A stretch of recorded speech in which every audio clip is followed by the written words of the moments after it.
Hey everybody, how's it going? On today's video, we are going to be talking about a new audiobook series that I got into, and at the time of this recording, there are about 3 books into the series. I'm just on the first one, but I really enjoyed it. It's been my wish list for a while, and I just wanted to go ahead and talk to you about it today. So, which audiobook am I talking about? This one is called The Runic Artist, Book 1, Blank Canvas. This is by Lake, narrated by Adam Stubbs and Mia Fothergill. The length of this audiobook is 16 hours and 4 minutes, so a good bit of time. And today I want to just go ahead and get into it and tell you how much I really enjoyed this first book in this series.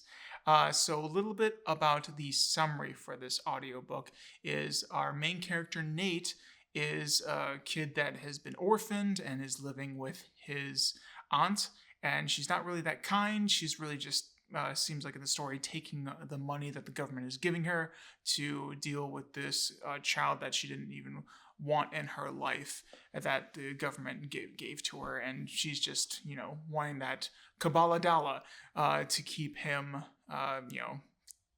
just keep him around, I guess, to get that money. But then Nate is an artist, and he loves to graffiti things, and he loves just the arts in general, but he really likes to draw and get into things like that. So one night, Nate sneaks out, and he's gonna go do some graffiti. He has this template all set up, and he has a spot where he's gonna go ahead and do some of this graffiti and this on this train, and he thought this is going to just be a great time. And so as he's going out into the night and getting ready to paint on this graffiti, he starts putting all of his stencils out, starts marking everything, gets all his equipment going, making sure no one's around to stop him or get him at least in trouble, because he doesn't want to have to deal with his terrible aunt that only wants him for the money that the government gives her. So he goes ahead and starts, spray painting this, does everything, checks everything's right, that's looking good, the colors are going well, and towards the end of this mock-up, he's starting to feel a little weird that, like, hey, why is this, why is my artwork glowing, or it looks like it's glowing? Why the lines look like they're brighter? And just as he finishes this geometric masterpiece on the side of this train, all of a sudden it just explodes into light and rips a hole in the universe. Yes, Nate is about to get isekai'd into a whole nother world. And it's not by Truckun, it's by Runic symbols and artwork, and he gets sucked into this space, and he's plummeted into this research facility, and that's when he finds out he is in a new world.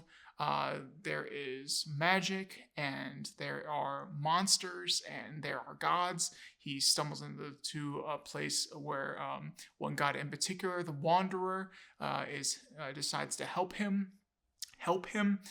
He takes his phone, so he has to, he gets something, he'll give something, and he gives him a little bit of a start to this new life, because he can't send him to his previous world, because the being, as known as the Wanderer, explains to Nate that he is from a dead realm, so there's no magic there. No one with magic can connect. It has to be someone from the dead realm connecting to the world of magic.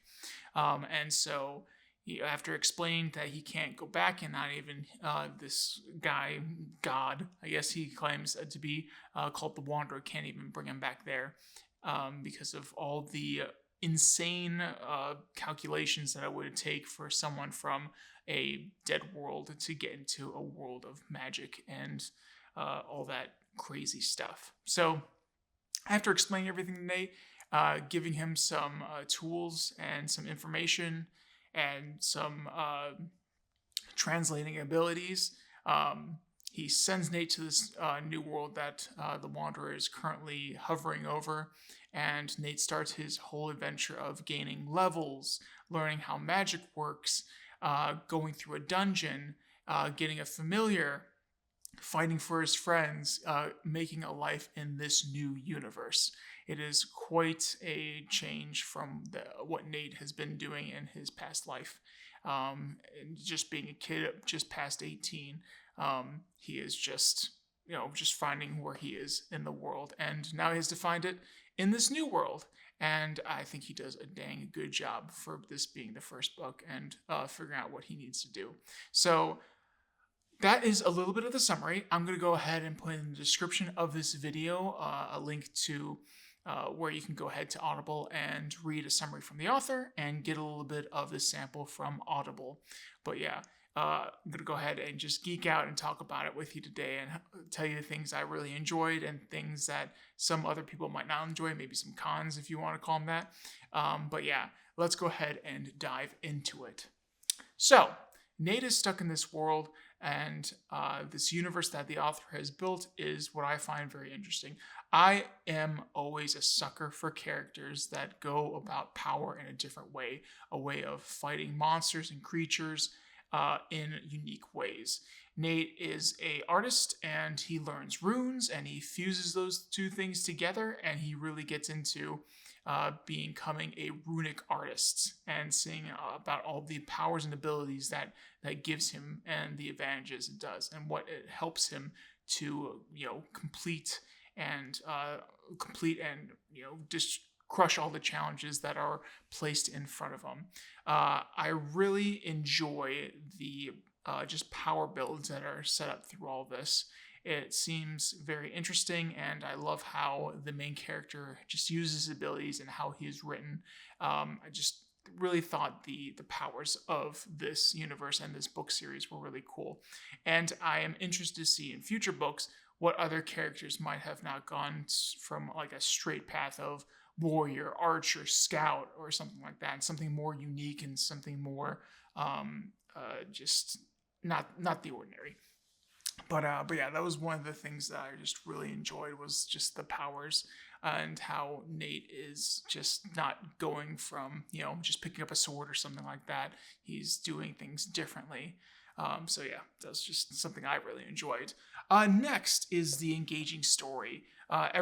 From starting, again, I am a really creative person, and I really like lit RPGs, and the Runic Artist has been something that I've had in my Audible wish list for a while, and I just really thought this one would be cool. I love the stories that include runes, because it seems like they're always in some kind of like someone just can't just smash runes with it against creatures or against enemies or obstacles. They have to think how the rune will actually help them and the abilities. It's kind of like, I would say, kind of like programming. You're trying to program these abilities and magics to help you in a unique way, and so you can't just cast fireball in a room or throw around lightning. It's like there's a little bit more of a manual way of dealing with the magic.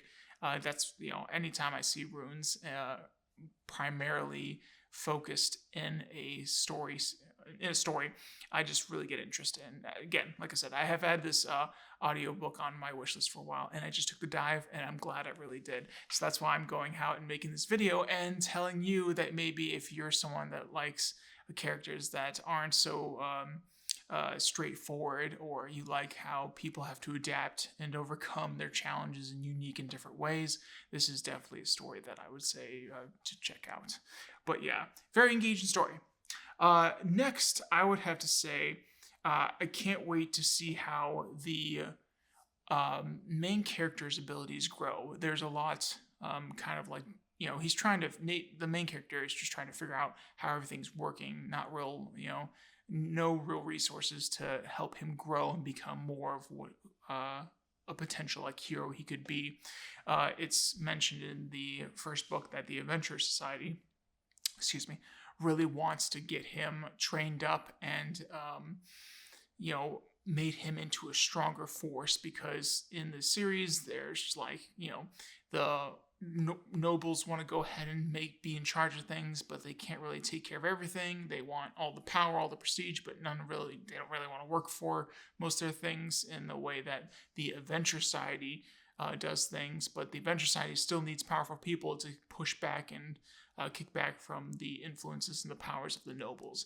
And so the Adventure Society is trying to invest into Nate, and I can't wait to see in future books when I get to book 2 and 3 and so on, and further on, how he grows into his runic artistry and his mastery of that kind of magic in this series. I just can't wait. It's gonna be really cool.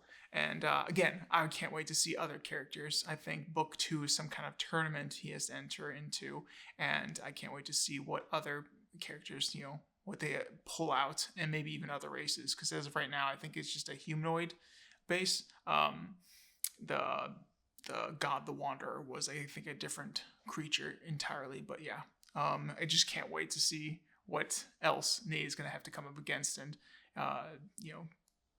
just deal with. So moving on. There isn't too much more that I would have to say because I just really like his power set. Again, I'm a sucker for main characters with runes, rune, power focused. I like the supporting characters that are in the story that are kind of helping him along, but also giving him challenges to overcome. I love his familiar Frick that he eventually gets. It's a fun, kind of cheeky character that he works alongside with, and it's great to see the adaptability of the main character because he just got ripped into a new world and he's not totally losing his mind. He's just trying to survive and he's just trying to make something of himself. If he couldn't do it in his old world, then he's going to try to do it in this new one, and it's just going to be, I think, an interesting story to see where Nate grows and goes in this series. So I just would highly recommend this one, especially for those that like different power sets, different abilities, an engaging story, and something to look forward to in the next book, because this is one that I would say just makes me interested for the next book. I'm getting so many audiobooks that have that kind of feel for them, and if they don't, then it's kind of like, book 1 is already like, yeah, I'm not going to continue with this series.